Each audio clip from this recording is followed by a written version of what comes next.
bayonets with your bare hands.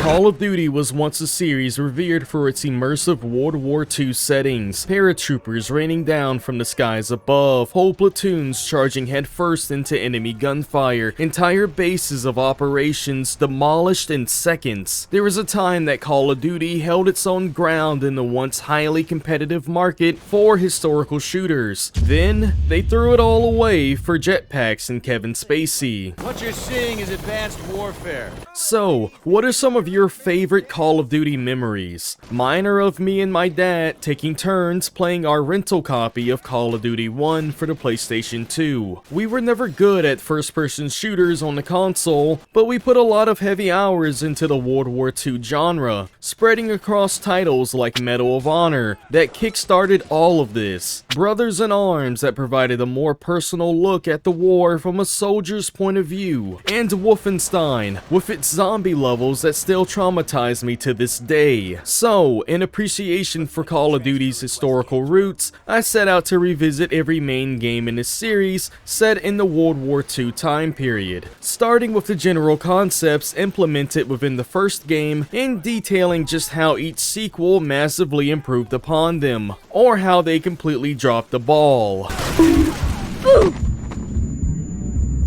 And to be specific, we're talking about the games that are actually inspired by real-world events, not the ones that took comic book characters and dressed them in World War II outfits. I'm looking at one game in particular when I say that. Call of Duty as a whole is kind of a variety pack when it comes to the tone and style of each game. That's mainly because Activision has had so many developers rotating in and out between the release of each title, which sucks when you're trying to follow the story behind blowing up tanks with a Panzerfaust in one game, and the next you're witnessing literal Star Wars unfolding before your eyes with your robot BFF. But it's these special details provided by each developer that makes every Call of Duty game inherently unique, even the ones set within the same World War II time period. None of them are the exact same, and no Call of Duty is quite like the one I'm about to discuss now. Remember when war games actually had boot camp training missions in them? The first Call of Duty brings back a lot of nostalgic memories, running through obstacle courses and crawling underneath barbed wire as MGs are fired overhead, bright red targets lined up for you to put a bullet through them, and friendly firing your drill instructors, effectively forcing you to restart the whole process. Move it, ladies! This is not your Aunt Fanny's dance! The original Call of Duty checks all of the appropriate checkboxes for a World War II game made in the early 2000s. Famous quotes greet you at every turn. War journals litter the loading screens, and I can't express just how refreshing it is to see uncensored symbols and imagery. Like this image here that states if you're enjoying yourself watching today's video, then hit the like button and comment your favorite Call of Duty game down below. And if you want more cringy sarcasm, feel free to subscribe. Oh, yes, sir, you bet. You can really tell that Infinity Ward took pride in creating this breathtaking marvel from 2003. Every level had something impressive to show off to the player, whether it's a demolished town set ablaze by the small skirmish you just participated in, a high-speed vehicle chase sequence across open farmland. Even the first mission of Call of Duty presents a simple yet mesmerizing experience. You start off in a parachute descending down into an empty field. You look around only to find that you are completely alone. You approach the nearest building and find a single German troop. He's easily dispatched. But what catches your ear is an orchestra coming from the radio inside. It's strange, unsettling even. Despite all these signs of life, you can't find a single soul in your vicinity. You progress further to find the corpse of an ally whose parachute got caught in the tree. And even beyond that, 2 more German soldiers chatting away and playing board games in a bunker. You deal with them. You reach an open field to signal your comrades, and soon enough, your entire screen just jumps to life.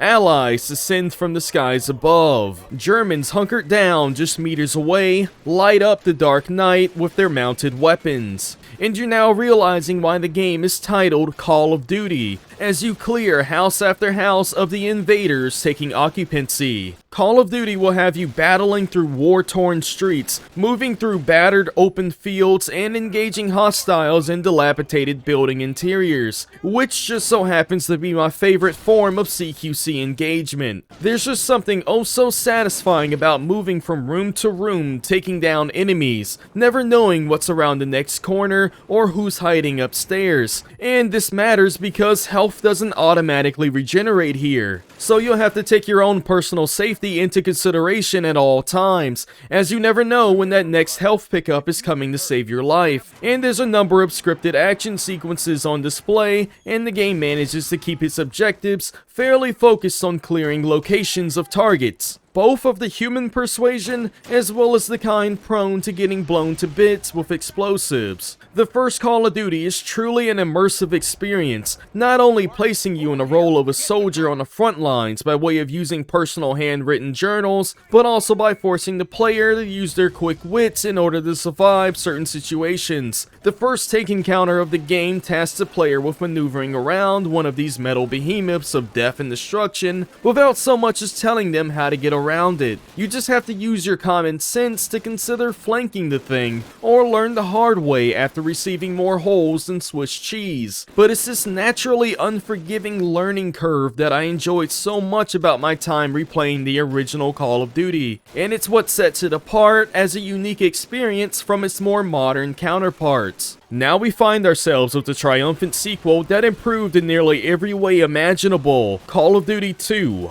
Gone are the days of scrambling for health pickups and sleepwalking through long-winded boot camp tutorials. Say hello to the new era of faster, snappy gameplay, and of course, the era of chucking potatoes at your comrades. Vasily, come with me. You can tell that Infinity Ward really wanted to up the ante this time around, and it's glaringly apparent from just the boot camp training level alone. One second you're shooting at German helmets and teddy bears, the next second you're witnessing a war prisoner being interrogated, and blowing up enemy attack vehicles for the motherland. Like, you were just learning how to throw potatoes through a window just moments ago, and now you're taking on the entire German army. I thought we were in training. But this only serves as proof of how much the developers really wanted to engage the players. Now, instead of looking at a bunch of maps with scribbles on them, military channel video clips fill the void between levels, as well as granting us considerably more legible war journal loading screens, because these old ones look like they were written by ants. You can even utilize a mission select feature that enables you to pick between individual nations' campaign levels, and you best believe that I switched over to the British missions as soon as I had the opportunity to, because nothing beats hearing British dialogue in war games. Looks like we're in for a bloody hard fight, lads. Non-stop action is the name of the game when it comes to Call of Duty 2, and each mission was designed in such a way that you're not only always interacting in some fashion, but you're also never doing the same thing for so long that you get bored of it. The start of a level may have you in direct confrontation with hostile forces within taking just a few steps forward. Then you could be crawling through narrow trenches, trying not to be crushed by a large hulking tank passing by just overhead, right before being subjected to an epic grand scale sniping segment, at the end of which you fight your way across an open field and raid an enemy base of operations, rigging the entire place up with explosives and effectively collapsing the whole structure like a house of cards, as you and all your comrades stand around exposed to secondhand smoke. The sheer variety present in many of these levels can be absolutely baffling, but then on the contrary, you can also run into the standard trenches missions. You know the kind I'm talking about here. You simply move down corridor after corridor, shooting down foes who keep popping their heads up and down like this is a game of whack-a-mole. But even in these trying missions, it's still possible to create your own kind of explosive fun. The same point-and-shoot gameplay from the original is ever present, but now there's a lot more enemies to fire at on the screen at one time, and even more guns to do the pointing with across the board, which is nice when you find more opportunities to have piles and piles of bodies just stacking up outside as a long battle progresses. Even interior battles get a bit of love as trench bunkers feature multiple storerooms, and large buildings have more than enough legroom for small squad encounters. It's a clear evolution from what came before, and that's all I can ask for from a sequel. Just generally make improvements across the board that justify the number 2 in the title. They usually say the third time's the charm, and if the charm is creating a highly divisive experience for fans, then Call of Duty 3 has absolutely nailed it. There are a whole host of changes that the third entry brings, which really shakes up the flow of the series, for both the better as well as the objectively god-awful worse. This time it's Treyarch stepping up to the plate, and they've certainly done more than enough to justify the existence of a third game. Chief among the changes they've brought being a welcomed gritty and dark tone, putting the Nazi crimes up front and center and showcasing the harm done to average everyday civilians of German-occupied territories. It's all rather cinematic, almost like Treyarch is trying to present a movie to the players. You get these documentary-style still images with a gloomy narrator recalling the events of the time, just before cutting to brand new in-game cinematics where characters and acting play a larger role than they ever have before. And though it may play a larger role, no one ever said that the acting had gotten any better. What kind of pep talk was that? Call of Duty 3 is dark, both in its visual design and its brightness. I had to really play around with the capture card settings to get something passably visible, and it still came out pretty dim. So understand when I say, you're gonna see me missing a lot of shots in this footage, and my terrible aim is only 50% at fault. In theory, I really like the idea of a more gritty and film-like Call of Duty experience. In practice, I had the worst time of my life trying to discern the dark gray German outfits from all of the equally dark washed out environments. It's like trying to play a game of Where's Waldo, but instead of pointing at images in a book, I was getting peppered with bullets by enemies I couldn't see. Oh, and did I mention that there's a blurry depth of field effect at play whenever you aim your gun? It made me feel like I needed glasses, and I already wear them. Have you thought about writing your congressman? Now, many of these issues could be due to Call of Duty 3 only being available on home consoles with no PC release in sight, but Call of Duty 3 certainly had big ambitions behind it. The development team even tweaked the core gameplay to provide somewhat more of a simulated experience than an arcadey one. What I mean is that everything you do feels like there's weight behind it. Weapons lumber around with a bit of extra kick on each shot. Throwing a grenade feels like hurling a miniature boulder around. And interactive QuickTime events have a greater emphasis for a range of different interactions. Even the camera itself does a lot more shaking and bobbing depending on what actions you're performing.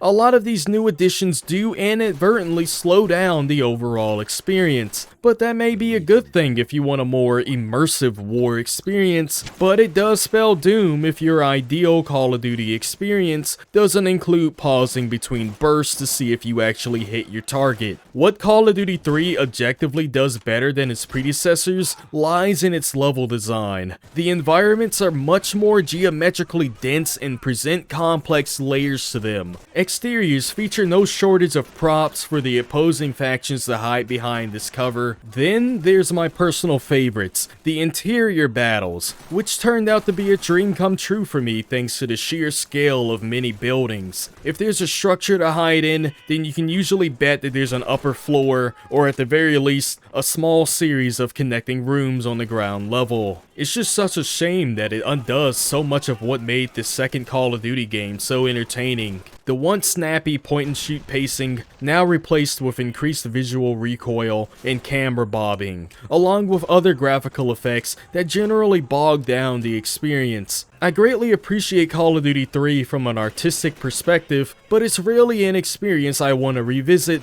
if I'm the one behind the controller. If Call of Duty 3 was more akin to the average war movie, then Call of Duty World at War is like an entire World War II greatest hits marathon. taking the best bits of the series up to this point and mashing them together into a single adrenaline-fueled package and setting the whole thing ablaze. Treyarch is back to put their personal stamp on the Call of Duty franchise, and they've seemingly struck gold, creating one of the most memorable war experiences to come out on the time's next generation of hardware, the Xbox 360 and PlayStation 3. This was released right after the huge surge of players flocked to the Call of Duty franchise following the massive success of Modern Warfare, and fatigue of World War II shooters was at an all-time high. Even though many fans back then would have rather had another interpretation of modern-day combat, World at War still proved a rather refreshing take on historical warfare. Treyarch completely rocked age-old Call of Duty traditions by removing boot camp training entirely, instead plunging the player into the role of a prisoner of war, bound at the mercy of his Japanese captors. You see other allies being tortured for information, and when it's your turn on the chopping block, you're rescued and set free. But before you leave, you give all of your Japanese hosts a portion of hot lead as a token of gratitude for the free visit. Grab a rifle. We're gonna tear this place apart. The game has you moving at a breakneck pace, moving through heart-racing scenario after scenario, never stopping to catch your breath, storming the enemy shores by watercraft, taking to the skies in a turreted airplane, clearing out enemy bunkers, completely obliterating opposing forces while operating a tank outfitted with a flamethrower. There's just this never-ending creativity with World at War's mission design that sinks its nails into you as you find yourself unable to resist seeing what's around the corner. One moment you're traversing dense vegetation with your squad, only to be ambushed by Japanese soldiers wearing leaf green camouflage. The next moment, you're charging into occupied territory with an entire platoon at your back, using Panzerschrecks to clear out whole buildings. Treyarch's just created one ceaseless series of encounters after another, each one complemented by the return of the series' quick, responsive gameplay design. Lighting up your pop shots is effortless, movement is swift and expedient with the inclusion of a sprinting mechanic, a night and day difference from the developer's previous polarizing entry. World at War is a redemption story for Treyarch on a level only second to Hello Games' No Man's Sky. The once bitter tongues of the gamers now doused with a bit of sugar and spice, though a bit burned at the tip. It's become apparent that Call of Duty is moving further and further away from historical realism with each new release, shining a spotlight on brainwashed assassins, hordes of autonomous robot soldiers, literal space battles, and most egregious of all, a hobbit trying to convince me that he's a Nazi. But I don't think many people consider that with the release of Call of Duty World War II, that they'd be low-key getting one of the better campaigns of the series. The cinematic presentation of it all is just out of this world, beautifully pre-rendered cutscenes that transition in and out of gameplay seamlessly, jaw-dropping scripted set pieces with QTEs that check to see if you're still holding your controller. Poof!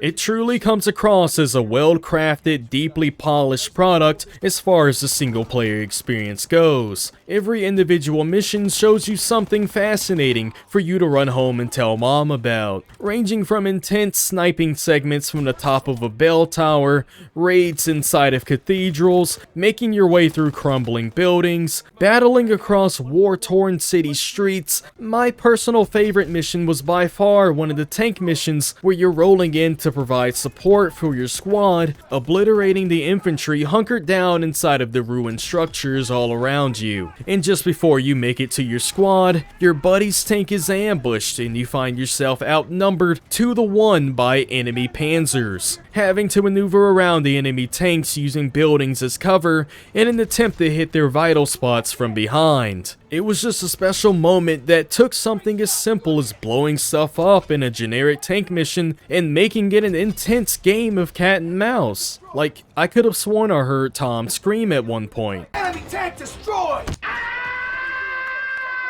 And that's the kind of intensity that you'll find in the moment-to-moment gameplay as well. World War II took a page out of the classic Call of Duty playbook and re-implemented non-regenerative health, so that means you'll be a bit quicker to put your head back down after getting shot and gather up as many health kits to take with you as your pockets can hold. The game places a far larger emphasis on the idea of working in a unit. The named faces from the cutscenes that the game wants you to care about also appear out in the field while you're in missions. And they're not just there to look good either. Each squad member has a specific utility to the player in active combat. Wave your hand and a teammate will toss a handy health kit your way. Or some much needed ammunition. Maybe you need a little mortar fire. Just watch the friendly fire. Kobe! You suck! Heck dude, they'll even put a glowing outline around enemies for you if you missed your regularly scheduled eye exam. Overall, Call of Duty World War II is one of the best shining examples for a World War II campaign in recent memory. But then again, what competition did it really have? Battlefield 1 or 5? A sniper elite game? There's a clear winner here, and it's won by a very long shot. Call of Duty as a series has had a lot of highs and lows for me personally, but when it comes to their ability to deliver captivating World War II stories and experiences, there's really no other game that quite delivers like these. And I'll even be nice and include Vanguard in that statement. So, did revisiting the historical series bring back some old memories for you? Did I pedestalize one of your most hated Call of Duty games, or trash one of your longtime favorites? Let's talk about it in the comments below, and if you enjoyed any part of the video, feel free to make the like button sparkle, and subscribe if you want more. This is Rage Watch, and thanks for listening to me ramble.